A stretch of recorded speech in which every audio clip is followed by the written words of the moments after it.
On the heels of a shaky Season 2 start for XDefiant, we've also got some bad news that just came in today via the Park Place. Apparently there was an investor call recently between Nicholas Langlet of BNP Paribas, which is like an investment group I'm assuming, and CEO of Ubisoft, Yves Guillemot. During the investment call, Nicholas asked the CEO of Ubisoft, "So with the Q2 guidance, is it only Star Wars Outlaws or is there something else underperforming in the portfolio?" Ubisoft CEO said, "It most likely reflects the softer than expected sales for Star Wars Outlaws. We also had behind expectations for XDefiant, which we will give a bit more detail at the end of October. So we're just going to have to see how things pan out between now and then. In the meantime, I want to talk about some of the bugs and glitches that the season started with. There was massive frame drops. They really need to patch that ASAP. There's a ton of kill trading going on right now. Some people like it. It's basically a band-aid for the netcode until they make bigger changes. I'm not really necessarily for or against it. I'm massively against my game constantly having like 80 FPS or something just because I don't have the latest, greatest graphics card. I'm on a 3070 and I'm getting like 80 FPS sometimes. So it just feels really bad, honestly. I'm probably not even going to play until the next patch comes out to fix that. This current build of the game just feels really, really unoptimized in my opinion, especially if you're playing on keyboard and mouse. It does feel a little bit better when I hopped on controller, but still, it's definitely not where it needs to be. I shouldn't have to have a 4090 graphics card in order to be able to run 144 frames per second on this game. That said, there's also a glitch with the hollow sights, red dot sights, the reticle just disappearing in general. There's a lot of people that are really upset with the season, whether it's the new camouflage being too grindy to unlock. Like Nero Cinema said, it doesn't really offer a middle ground or a low ground for the more casual players that maybe don't want to just level up a bunch of guns. There's not really any other kind of progression systems.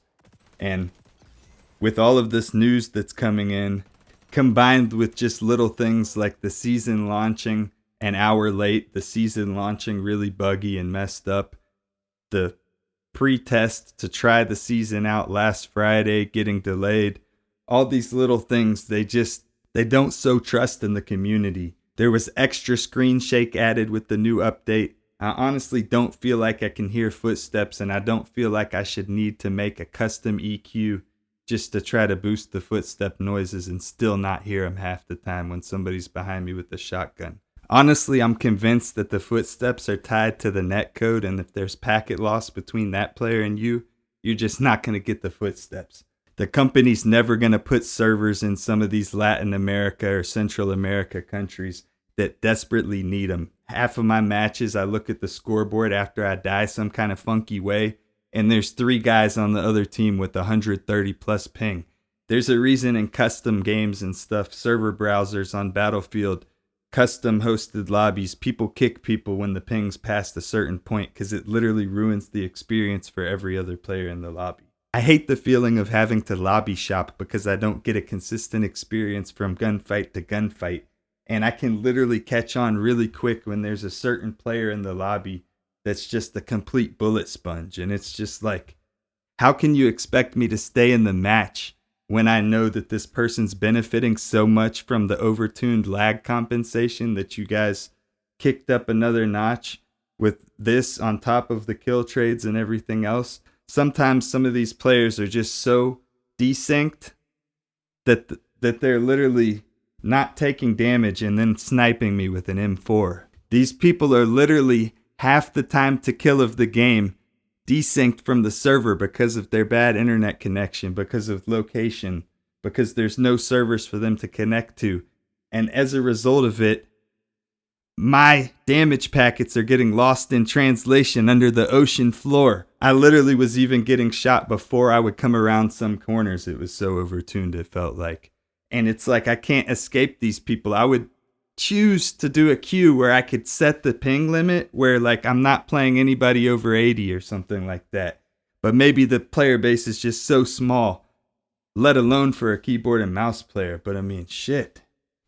I tried to get on Call of Duty even earlier today, and that felt just as bad, if not worse. It's like, fuck, can I get an FPS shooter game with a consistent connection where I'm not playing against people that are halfway across the fucking world? Between all the desync, the frame drops, causing the mouse input to just feel even worse than it did before. Mouse has always been a second-class citizen when it comes to XDefiant. The game's designed for the masses.